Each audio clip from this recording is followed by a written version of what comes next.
We've got Phil Lynott back with us again. Phil, thanks for coming back. One thing that unites both of you fellas, that in an age of rouge, mascara, and skirts, and I'm talking about.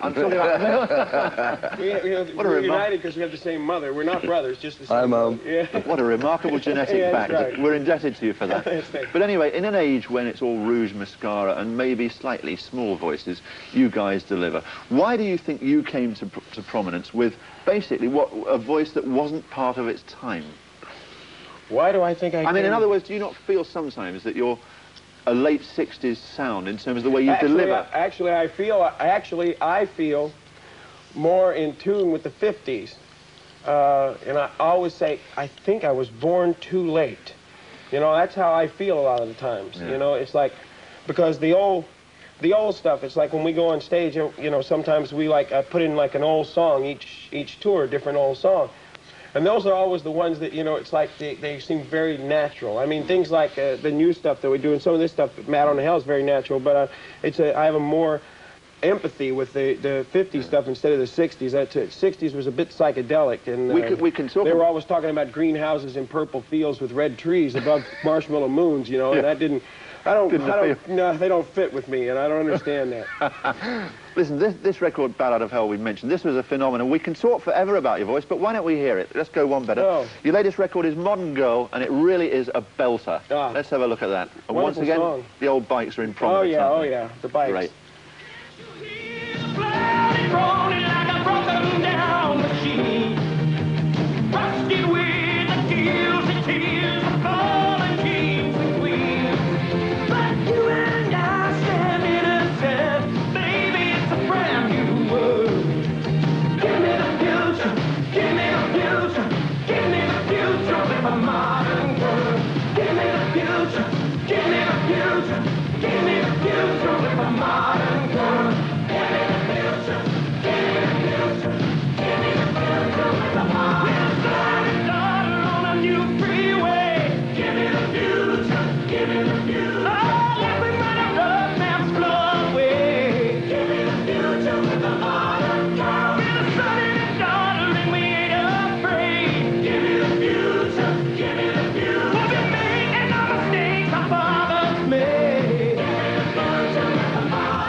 Said don't cut now, but we had to. Oh, that's too bad. Well, we'll cut it there because we'll show it again some of the Oh, good. The whole thing. But that, as I say, was a real belter. But do you mind me saying that was a message song, isn't it? Femlib, that must be the Femlib anthem there, isn't it? Well, it sort of is. It's, you know, a girl named Sarah Durkee actually wrote the lyrics, so probably that's what she had in mind. But when I don't think of it, I just think of it as a total lib song, because I mean, to me, it's like, it's sort of, this is a weird representation, but who says that you have to wear white when you play tennis? I mean, that's the kind of, that's my attitude, you know? And it is, I mean, and the video, I really like it because we use like real girls. I mean, you know, as opposed to, not to put down models or anything, but I think models have been overplayed in videos. In other words, you know, women are being used in videos, you know, with the lingerie. So, well, funny you should mention that. Yeah, lingerie. You know, I'm going to get off that. But anyway, you know, and with no point. I mean, just laying on a bed, turning around, and I just found that, you know, a bit awkward. And Brian Grant, who directed this, is fabulous, a well-known video director, and I just let him go on this one. And it's like the shot that you just had there. I went to this little girl, I'm going to say. She was little, but she's not a young girl, but she's a real motorcycle racer, and she's like a real human being, a real person. Right. And people objected to me going to her in the video and putting my arm around her. I said, absolutely not. That's a real person I'm putting my arm around, and that's made me feel good about that. We've got another great deliverer here, Phil Lynott, and there's one thing that unites you two guys. You both nearly lost something. You nearly lost your hearing, did you not, Phil? Yeah, nearly lost a few things in return, you know. But tell us about it. I mean, quite seriously. Well, at one stage, we were doing about 50 dates on the trot, and we were playing in America, and in America the venues are much bigger, so you use a lot more amplification. and I made the mistake of standing in front of the lead guitar player's amplifier for a little too long. And you didn't hear a word. So that night I heard ringing in my ears, so I thought it was serious, so I got a doctor around, and of course, doctors, they're very conscientious, and they always play safe. And they went, if I were you, I wouldn't do that again, which I'd learned the lesson by then. Well, to lose your hearing's pretty crucial, isn't it? But to lose your voice, which you did. Well, I did that by standing in front of my own monitors for too long, I think, you know.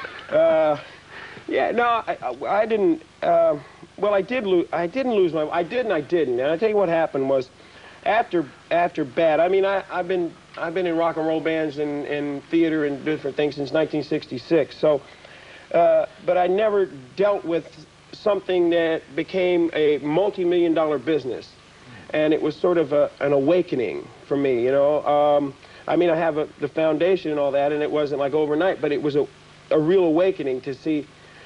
My thing is now to see the snakes in the grass, and they were poisonous. And it was sort of, I didn't like that. I mean, I liked it. I wanted to make records and tour, and I never thought of anything else other than just doing that. And when it was over, I sort of rebelled. Yeah. And the only way for me to rebel so that I didn't have to do anything, I think, was just say, I can't sing. And so I convinced myself I couldn't. And I just sort of like dropped out, you know. It's like a rock and roll dropout. And there's certain singers as well who have very delicate voices, who if they do a lot of sort of engagements, their voice will go, and they need a long while for it to recover. And some people, if they push it too hard, if they keep, it can do permanent damage. Yes, but, I mean, Meatloaf has a voice like my own, that the hoarseness is half the sort texture. of. It is when you get on the road, it is the texture. We're grateful for it. Meatloaf, I want to ask you this question. In this mad, insane world that we live in, how do you stay happy? How do you stay sane? I don't. Why? Do I? I don't. How do I stay happy? I'll tell you What's your safety valve, in other words? I tell you what I do. When I don't have anything to do, I don't do anything. That's my safety valve. I don't do a thing. I don't talk. I just sit in a chair, stare at a wall, and do nothing. I just disappear. I mean, it's like I just leave. I mean, that's my safety valve. And I sort of, people go, how do you do this? Because they'll come into a room and I'm sitting there and I just am sitting. They'll be talking to me and I don't hear them. I don't know how to meditate, but I think it's sort of similar to that. Talking to people like Phil and people like Status Quo and people that actually tour England. I just came in and I did Wembley and the NEC in Brighton, and I eventually figured out you wouldn't tour America by going to New York and Los Angeles, and you don't tour Europe by going to Paris. So I figured, let's go out to where the people are, and that's where we're going. Thanks to you, Meatloaf. Thanks to you, Phil. Cheers. Thanks, Russell. Thanks very much indeed, Chili. A pleasure. And thanks, as ever, to you, Rusty. You're very welcome. Lovely. Rusty, right on. Well, I've got news for all of you. If you're not awake now, then you're clinically dead. But if you are clinically dead, we've got the Wide Awake Club right after the break. So tune into that. There's David Frost tomorrow with Peter Walker and Virginia Wade.